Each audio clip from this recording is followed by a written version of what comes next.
Everybody,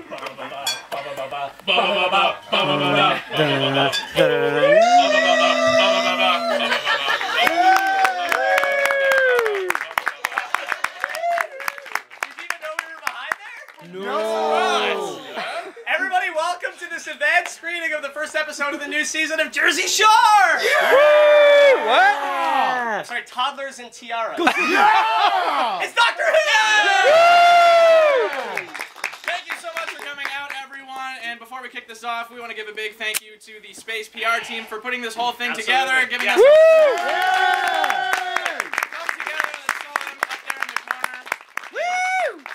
To get to watch this episode. Thank you. Hardcore Doctor Who fans. It is. They were insistent that we have a screening for fans. AJ and I advised against it. Yeah, but they were.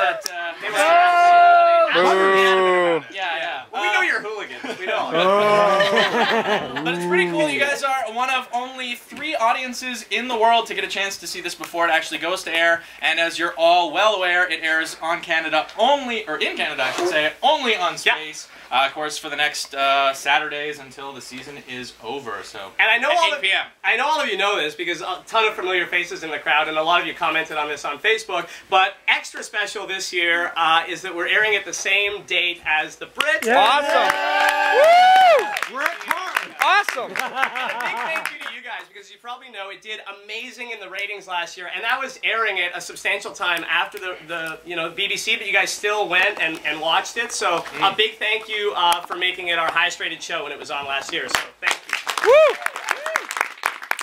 So one little favor we ask of you, since you are getting this advanced screening, please don't go and post any spoilers on the internet. It's only another couple of days, so keep them to yourselves, please. We'll send AJ to your house. Yeah, you don't want that. You know, we might want it then. Show up and shake a mean Sean fist. Wilkinson, We do have a guest from far away. Yes. It is time to invite our guest. We do. Some of you may have met this gentleman last night at a little event for him, and if you haven't, but you're a fan of Doctor Who, which we all know you are, there was an episode in 2005 with Chris Eccleston that reintroduced the Daleks to a new generation, the first time they were seen in the 21st century. That episode was called Dalek. It was written by a brilliant writer named Rob Shearman. He is right here. Would you come up?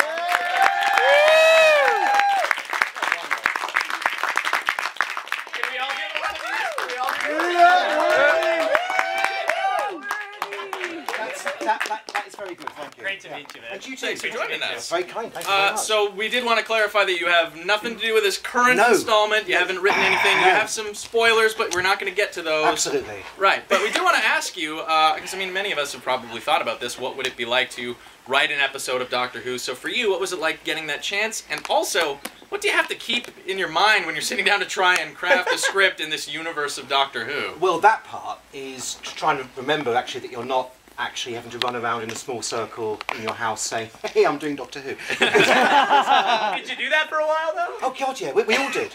Actually, what we were doing, all the writers on the show, we were constantly emailing and texting each other saying, hey, I just wrote the word TARDIS down. I just wrote the word exterminate, and I thank a lot of you for that. So that was quite good fun. But it was actually about the fact that, all of us on the show, and, particularly back then, but, it's just as true now, we're just these big fanboys. So I mean, we thought the show was, dead completely, and then we suddenly found it wasn't, and that we were on it, and we were suddenly having to be responsible for it, and that was, for about a day, that was tremendously exciting. And I told my wife, and she said, yeah, that's a shame, because she doesn't like Doctor Who. That's fine, I mean, and you married her. No, yeah, I didn't know at the time, because the show was dead. I got this phone call, and I was on a London bus, and it was my agent saying that she turned down Doctor Who for me because I'd said I wouldn't do any other TV shows that I couldn't have a big part in, just doing an Inford episode. So I made her phone them back very quickly. Yeah, did you fire her on the spot? Yeah, it was about a couple of years later, actually. But it was actually, and she said, well, you're bringing back these things called, I don't know, let me just check, the Daleks. Oh. I got very excited. Wow. And I phoned my wife, wasn't told to anybody at all, and she just said, yeah, but they're rubbish, aren't they, Daleks? And that was a schism. in our, which actually we've never quite mended. And that's why I'm here now in Toronto to announce I'm not going back. But, yeah.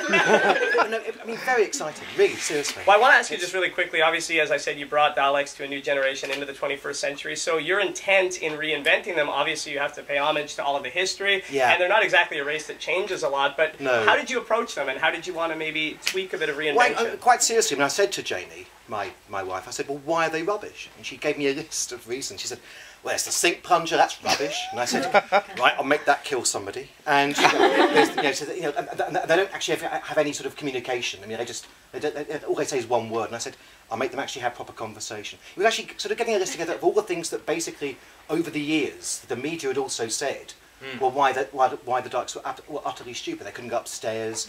They couldn't turn around in corridors. They were just bulky idiots. And I thought, well, we ought to try and address that. And it was very scary because the show before mine was Russell's one with the Slitheen, and I was getting the scripts for that. And I thought, again, because you're writing it at the time for an audience who've never seen it, because it's 8-year-olds and they weren't alive when it was last on. Right. And I kept thinking, there are these great funny aliens who fart a lot, and why would anyone now prefer pepper pots that frankly don't fart? So I was trying to sort of write things in actually that I thought might be quite cool, and I was really worried that, because obviously we were selling it as the big bad of Doctor Who, that all the audience would just say, we prefer the Slitheen. And I was so relieved when it went out and people basically seemed to get what the Daleks were. So, yeah. Well, we did, and thank you. Yes. No, you're very welcome. Second. Before that, we have a little sizzle reel, as they call it in the business. It's some of the great programming coming to you on Space this summer, and then we'll get to the episode, and there may be a little something right before that. Maybe a little surprise as well. And before we roll, we do want to dedicate the screening to Elizabeth Sladen, unfortunately. Sarah Jane Smith. With a wonderful wealth of contribution to the fantastic franchise. So please enjoy the presentation, and afterwards we're going to have some giveaways, so don't get out of your seats. And a big thank you for coming. You guys are the core. And, no, thank you. Thank you for having us.